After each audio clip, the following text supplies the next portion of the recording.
ذرا تصور کریں، ایک ایسی قوم جو اتنی طاقتور ہو کہ دنیا کے عظیم بادشاہوں کو بھی انہیں قید کرنے کے لیے دیواریں بنانی پڑیں۔ اور اگر میں کہوں کہ وہ آج بھی قید ہیں اور رہائی کے منتظر ہیں، آج ہم جانیں گے یاجوج ماجوج کی پراسرار کہانی، ایک ایسا راز جو شاید آج بھی زمین کے نیچے چھپا ہوا ہے۔ دنیا رازوں سے بھری ہوئی ہے، قدیم تہذیبیں، کھوئے ہوئے شہر اور ایسے سوالات جن کے جواب آج تک کسی کے پاس نہیں۔ مگر ان تمام رازوں میں ایک کہانی سب سے انوکھی ہے، یاجوج ماجوج کی کہانی۔ ایسی کہانی جو کتابوں میں لکھی گئی، لوگوں نے نسل در نسل سنائی اور آج بھی خوف کے ساتھ یاد کی جاتی ہے۔ لیکن یہ یاجوج ماجوج کون ہے؟ کیا یہ کوئی حقیقت ہے یا صرف ایک کہانی؟ اور اگر یہ سچ ہے تو کہاں چھپے بیٹھے ہیں؟ چلیے آج اس پراسرار سفر کا آغاز کرتے ہیں۔ یاجوج ماجوج کا تذکرہ صرف قصے کہانیوں تک محدود نہیں ہے، یہ قرآن پاک میں بھی موجود ہے، بائبل میں بھی ان کا ذکر ملتا ہے اور کئی قدیم تہذیبوں میں بھی ان کے آثار ملتے ہیں۔ قرآن میں بتایا گیا کہ یہ قوم زمین میں فساد مچاتی تھی۔ بائبل میں انہیں گوگ اور میگوگ کہا گیا ہے، جو قیامت سے پہلے دنیا میں تباہی لائیں گے۔ چینی، منگولی اور فارسی روایات میں بھی ایسے ہی وحشی اقوام کا ذکر آتا ہے، مختلف نام، مختلف بیانات، مگر ایک بات مشترک، ان کا خوف۔ اب اصل کہانی سمجھنے کے لیے ہمیں جانا ہوگا ایک عظیم بادشاہ کی طرف، ذوالقرنین، ایک ایسا حکمران جو انصاف پسند، دانا اور بہادر تھا۔ کہا جاتا ہے کہ اس نے مشرق سے مغرب تک دنیا کی سیر کی اور جہاں ظلم پایا وہاں عدل قائم کیا۔ ایک سفر میں وہ ایسی قوم سے ملا جو یاجوج ماجوج کے حملوں سے تنگ آ چکی تھی۔ یہ درندہ صفت قبائل ہر چیز کو تباہ کر دیتے، کھیت جلا دیتے، بستیاں اجاڑ دیتے۔ لوگوں نے ذوالقرنین سے مدد کی فریاد کی اور اس نے ان کی مدد کا وعدہ کیا، لیکن تلوار کے زور پر نہیں بلکہ حکمت کے زور پر۔ لیکن سوال یہ ہے کہ یاجوج ماجوج آخر تھے کیسے؟ کچھ روایات کے مطابق وہ عام انسانوں جیسے تھے، مگر نہایت وحشی تھے۔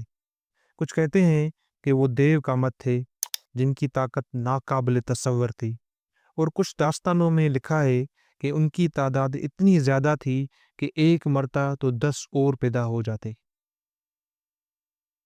سوچئے، ایک ایسی قوم کا سامنا جسے نہ طاقت روکے، نہ دیواریں اور نہ ہی کوئی لشکر، کتنا خوفناک منظر ہوگا۔ ذوالقرنین نے حکم دیا کہ 2 پہاڑوں کے درمیان ایک عظیم دیوار بنائی جائے، ایسی دیوار جو عام اینٹ پتھر سے نہیں بلکہ لوہے اور تانبے سے بنی ہو، اور اس دیوار کے پیچھے یاجوج ماجوج کو قید کر دیا گیا، دنیا سے کٹے ہوئے، نظروں سے اوجھل، وقت کی دھند میں گم، لیکن وہ ہارے نہیں۔ روایتوں میں آتا ہے کہ وہ روزانہ دیوار کو کھودتے ہیں اور ایک دن وہ دیوار توڑنے میں کامیاب ہو جائیں گے۔ ہمارے پیارے نبی نے فرمایا، قیامت کی بڑی نشانیوں میں سے ایک یاجوج ماجوج کا نکلنا ہوگا۔ جب یہ نکلیں گے تو زمین پر ایسا فساد مچائیں گے کہ دنیا کی کوئی طاقت انہیں روک نہ سکے گی۔ یہ دریاؤں کا پانی پی جائیں گے، کھیت اجاڑ دیں گے، شہروں کو کھنڈرات میں بدل دیں گے۔ یہ ایک ایسا منظر ہوگا کہ صرف اللہ کی مدد ہی انسانیت کو بچا سکے گی۔ اب سوال یہ پیدا ہوتا ہے کہ آج کے دور میں وہ کہاں ہیں؟ کچھ لوگ مانتے ہیں کہ وہ زمین کے اندر کسی گہری غار میں قید ہیں۔ کچھ کہتے ہیں کہ سائبیریا یا انٹارکٹیکا کے برفانی دیواروں کے پیچھے چھپے ہیں۔ کچھ نظریے بتاتے ہیں کہ زمین پر ایسے علاقے موجود ہیں جہاں آج بھی کوئی نہیں پہنچ سکا۔